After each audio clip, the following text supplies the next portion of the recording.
Maksud bin Baz mengatakan al-Asy'ariyah wal Maturidiyah laysat min ahli sunnah. Mohon ditanggapi bahwa Asy'ariyah dan Maturidi bukan bagian dari ahli sunnah. Bahkan mengatakan hum kufar, mereka adalah termasuk dari orang-orang kafir. Ketika berkata seperti itu secara tidak otomatis Imam Syafi'i juga kafir karena bermazhab Maturidi. Sebagian besar ulama dan jumhur dari sejak zaman Rasulullah sampai abad sebelum ke-7 Ibnu Taimiyah itu bermazhab Asy'ari dan Maturidi dalam akidah. Karena hanya namanya saja Asy'ari dan Maturidi, sebenarnya pahamnya adalah dari Rasulullah SAW, dari para sahabat. Yang kami tanyakan, bagaimana komentar Anda ketika mengkafirkan, kata kalimat takfiri saudara-saudara kita? Karena tadi cantik sekali bicaranya, berbeda dengan di lapangan. Kami hanya ingin melihat jawabannya. Tadi semua yang disampaikan benar semua, cantik, indah. Kami juga ingin di lapangan seperti itu. Ini kita tuh kalau ngomong agak sedikit ilmiah akurat. Imam Syafi'i Maturidiyah lahirnya duluan di Mas. Ya apa ini? Matang akil sirat ini. Lahirnya itu duluan Imam Syafi'i, kemudian baru Maturidi. Masa ada orang belum lahir dinisbatkan? Lo bisa muter-muter ini nanti. Assalamualaikum warahmatullahi wabarakatuh. Alhamdulillah wassalatu wassalamu ala rasulillah. Allahumma sholli ala Muhammad wa ala ali Muhammad. Teman-teman yang dirahmati Allah Subhanahu wa Ta'ala, dukung channel ini dengan like, share, dan subscribe agar dapat menerima notifikasi setiap kali ada video terbaru yang kami upload. Untuk yang sudah subscribe, kami ucapkan jazakumullahu khairan katsiran. Di cuplikan video sebelumnya, Ustadz Zainal Abidin diundang sebagai narasumber dalam acara yang diadakan oleh saudara-saudara kita dari Nahdlatul Ulama. Ustadz Zainal Abidin memiliki latar belakang yang kuat dari NU. Beliau belajar di Lipia, Jakarta, dan juga belajar langsung dari Syekh bin Baz di Saudi Arabia. Ketika memberikan materi pada sesi tanya-jawab, muncul pertanyaan yang sering kita dengar tentang apakah benar Asy'ari dan Maturidi bukan bagian dari ahli sunnah, dan apakah benar mereka dianggap kafir. Pertanyaan ini sering beredar di masyarakat. Selain itu, Ustadz Zainal Abidin juga membahas tentang kronologi sejarah dengan menyebutkan bahwa tidak mungkin akidah Asy'ariyah dan Maturidiyah berasal dari Imam Syafi'i karena Imam Syafi'i lahir jauh sebelum tokoh-tokoh Asy'ari dan Maturidi. Untuk lebih lengkapnya, mari kita dengarkan jawaban dari Ustadz Zainal Abidin tentang pertanyaan-pertanyaan yang mereka ajukan. Mari kita simak bersama videonya. فبأي آلاء ربكما تكذبان. Sini itu Pak bersyukur, saya kan ada opini kita itu dituduh suka memecah belah. Nah, saya ingin jelaskan enggak gitu loh. Jangan malah dibalik-balik, ini kaidah fobiah di kaki. Gitu. Ini saya ingin meluruskan. Jadi tolonglah kita dalam forum seperti ini coba semaksimal mungkin cari persatuannya, agak cari perbedaannya kata orang Betawi tuh. Gitu. Makanya cari persatuannya. Nah, soal masalah ini banyak banget soalnya. Nah, saya minta antum menghadirkan kata kaidah in kunta naqilan fasihha wa in kunta mudda'iyan fadalil. Dalilnya mana ahli sunnah mengkafirkan Asy'ari? Di mana kitabnya, tolong ditunjukin sekarang. Terus kemudian karena kalimat kafir ini berbahaya, Pak. Karena Rasulullah mengatakan man qala li akhihi ya kafir faqad ba'a biha ahaduma. Terus ini kita tuh kalau ngomong agak sedikit ilmiah akurat. Imam Syafi'i Maturidiyah lahirnya duluan di Mas. Ya apa ini? Matang akil sirat ini. Lahirnya itu duluan Imam Syafi'i, kemudian baru Maturidi. Masa ada orang belum lahir dinisbatkan? Lo bisa muter-muter ini nanti. Jadi tolong, jadi kalau saya ingin menghadirkan suatu hal yang sifatnya ilmiah, itu data-data dipenuhi dulu, baru coba aja. Maturidi sama Asy'ari itu satu zaman. Tadi Bapak Akil Munawar bilang 300-an ke sono. Sementara Imam Syafi'i meninggal tahun 205 itu. Terus kemudian soal masalah saya tadi alhamdulillah dikasih amanah sama Bapak Ki Haji Akil Munawar untuk membedakan salaf sama khalaf. Salaf istilah lughawiyan atau syar'i. Kalau lughawi ya orang yang lebih dulu daripada yang sekarang ini akhir khalaf namanya jadi sejarah. Tapi kalau istilahan semua orang yang telah berpijak pada ahli sunnah dan tidak tertuduh membuat kebid'ahan itu semua salah, walaupun akhir. Dan semua orang yang tertuduh membuat kebid'ahan dalam agama itu khalaf, walaupun awal. Contohnya Wasil bin Atha, contohnya itu, dan masih banyak Ubaid bin Amr dan yang lainnya. Ini menurut apa namanya? Nah, saya ingin Yahudi tadi. Soal Bapak ya, ini soal NU. Saya siap Pak, jadi sekretaris ya. Siap.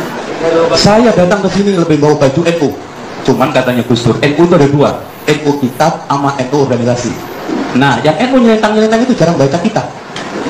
NU nggak bener itu, banyak yang nggak baca kitab. Coba kalau kita baca di Anatul Tolibin, tahlilan itu nggak boleh. Pak Abdul Munawar insya Allah bisa baca di dalam Kitabul Janazah, ngumpul setelah kematian hari ini haram, makanannya mubadir. Loh, sing salah sopo, saya itu cuma menukil kitab. Bahkan putusan Bahsul Masail Banyuwangi dan juga yang ada di mana ini di Tasik, saya semua insya Allah Pak, kitab NU saya masih utuh. Dan saya mendapatkan wejangan dari guru saya, Bapak Ki Najib, tolong kitab ini jaga.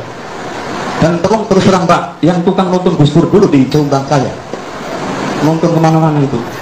Jadi soal masalah berbeda, bukan Salafi NU, orang NU aja berbeda kok.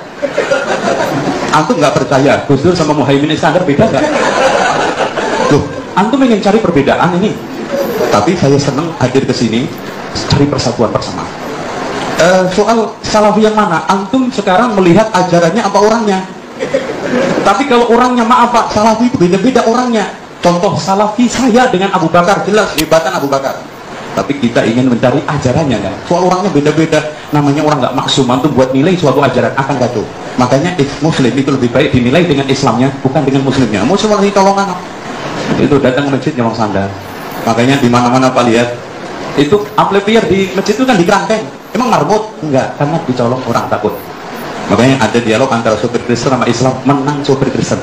Coba Pak, katanya sopir Kristen, masjid lo kagak ada piano sama kagak ada gitar. Katanya si sopir Islam, emang gedung film ada piano ada gitar? Oh enggak, masjid kami itu kalau ada piano ada gitar hilang, kotak masjid aja hilang, lo kan menang. Nah, soal masalah sekarang ini Yahudi Pak, Masya Allah, kita sepakat bahwa kita sekarang ini memelihara sunnah-sunnah Rasul itu ada cirinya untuk menyelisih Yahudi. Kalau Bapak nuduh kita dikirimin rekening, tolong tunjukin rekening mana yang dari Simon Peres.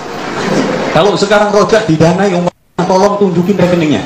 Pak, kita ini sekarang jangankan dari Amerika, dari Saudi susah dapat dana karena dituduh teroris. Itu terus terang Pak, karena apa? Casingnya sama. Walaupun saya juga sudah nulis jihad melawan teror, bahkan diserbu sama mereka. Itu loh. Jadi ini soal masalah tujuan. Nah, soal masalah rokok ini, saya itu datang ke sini dan saya senang diundang MUI ini karena Anda dengar rokok itu diharamkan MUI Pak. Yang Anda dengar loh Pak, nggak tahu itu. Katanya sih ketika saya datang ke Komisi Fatwa, karena ada teman saya di sana, ada dua kelompok yang mengatakan haram, ada dua kelompok yang mengatakan makruh. Udah gini aja deh, kita kembali ke rokok. Merokok merugikan. Nah, udah. Kalau orang Padang pandai dagang, bukan etnisnya. Padang pandai dagang, orang pintar dagang. Kalau rugi biasanya dihentikan. Itu kalau kita berpikiran, apalagi kalau kita hanya ikut usul fikih tadi, darul mafasid kan gitu. Nah, bagi saya gitu loh Pak. Bagi saya rokok itu merusak kesehatan. Saya dulu merokok Pak, karena kalau nyantri di pesantren NU nggak merokok itu katanya kampung saya ibaratnya nggak cebok. Ya pasti merokok dan saya usahakan bisa berhenti, alhamdulillah. Cuma saya keyakinan ini merusak kesehatan saya, itu aja. Lah Bapak punya keyakinan, monggo kita diskusikan terus. Intinya perbedaan itu ada wahananya. Wa tawasau bil haqqi wa tawasau bis sabr. Soal masalah jihad. Masalah jihad enggak. Cuma kita tidak bisa jihad kecuali harus ada imam. Jangan terus dituduh Syiah loh. Syiah bedanya, kalau Syiah itu ada Imam Mahdi kan gitu. Kita siapa saja imam yang sudah bisa memberikan rekomendasi untuk apa? Memimpin jihad, silahkan dengan syarat. Karena gini Pak, ketika kita bicara masalah jihad itu kan nyerbu negara. Kalau nggak pakai izin imam, masuk nyerbu bareng-bareng. Ayo, mana negara mana yang kita serbu? Wah, Singapura aja rame-rame. Atau nggak usah ke Singapura, ke Glodok aja, ghanimahnya gede-gede, komputer. Dan nanti kalau sekarang kita itu nyerang, menang kan dapat rampasan perang Pak. Kalau nggak ada pemimpin, siapa yang bagi ghanimah rampasan perang itu? Lo masuk royoan, saya komputernya. Terus kemudian kan namanya perang itu kalau menang, nawan tawanan. Nah, tawanan itu ditawan, dibebaskan, atau dijadikan budak. Ini juga kebijakan imam. Makanya Allah mengatakan, yas'alunaka kepada siapa? Imam, anil anfal. Itu. Jadi itu ada pun madhab. Saya seperti Pak Akil Sirot. Nggak ada Pak Akil Munawar, maaf. Nggak ada perbedaan. Madhab itu dari kalimat, insya Allah Bapak Kiai tahu semua, dari kalimat dahaba. Madhab berarti tempat berjalan. Kita menuju Quran Sunnah. Nah, kalau saya sekarang dalam satu masalah, kadang-kadang mantep Imam Ahmad, silahkan terjadi. Tapi dalam satu saat, saya mantep Imam Malik. Contoh aja, kita kadang-kadang menggunakan di Indonesia saja Pak, orang awam ya, semuanya Imam Syafi'i. Giliran sekarang jual kulit kurban, apa itu pendapatnya Imam Syafi'i? Yakin kalau kita buka kitab-kitab kitab-kitab itu, pendapat yang membolehkan jual jual kulit kambing adalah pendapatnya Imam Abu Hanifah. Loh kan, nggak boleh kan? Contoh aja sekarang banyak orang NU yang sekarang bayar zakat fitrah pakai uang. Padahal Imam Syafi'i mengatakan haram, nggak boleh. Loh, berarti di sini memang akan terjadi dua. Nah, saya itu memilih NU kitab. Nah, Bapak terserah mau NU organisasi, ya itu jalan masing-masing. Tapi saya lebih memilih NU kitab. Jadi semua ucapan saya ingin pertanggungjawabkan di hadapan Allah melalui kitab-kitab yang ada. Karena pada dasarnya gitu Pak, kita ini kan orang atba, pengikut. Dan senior kita adalah ulama-ulama itu. Dengan kita mengikuti, insya Allah, ya oke, demikian. Saya kira yang bisa saya sampaikan itu, dan mudah-mudahan saya berharap pertemuan ini berlanjut dan semakin kerak-kerak hati ini ada ketemu dan berangkatnya semua watawassabil haqqi watawassabil. Teman-teman yang dirahmati Allah Subhanahu wa Ta'ala, tadi kita telah mendengarkan jawaban dari Ustadz Zainal Abidin mengenai beberapa pertanyaan yang diajukan, termasuk tentang Asy'ariyah, rokok, dan lain sebagainya. Ustadz Zainal Abidin menekankan pentingnya dalil dalam setiap argumen yang disampaikan. Beliau menyatakan bahwa mana dalil atau bukti Ahlussunnah wal Jamaah memiliki pandangan bahwa Asy'ariyah dan Maturidiyah bukan bagian dari Ahlussunnah. Beliau menekankan bahwa tidak ada pernyataan yang mendukung pandangan tersebut dalam literatur Ahlussunnah wal Jamaah.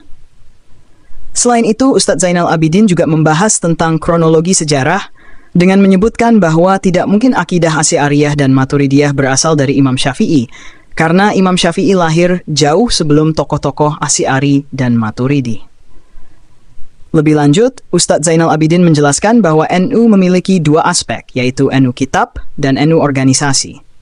Dalam setiap jawaban yang diberikan kepada penanya, Ustadz Zainal Abidin selalu merujuk pada kitab-kitab yang diakui oleh NU, sehingga jawabannya mudah diterima, karena bersumber dari referensi yang diakui oleh pihak yang bertanya.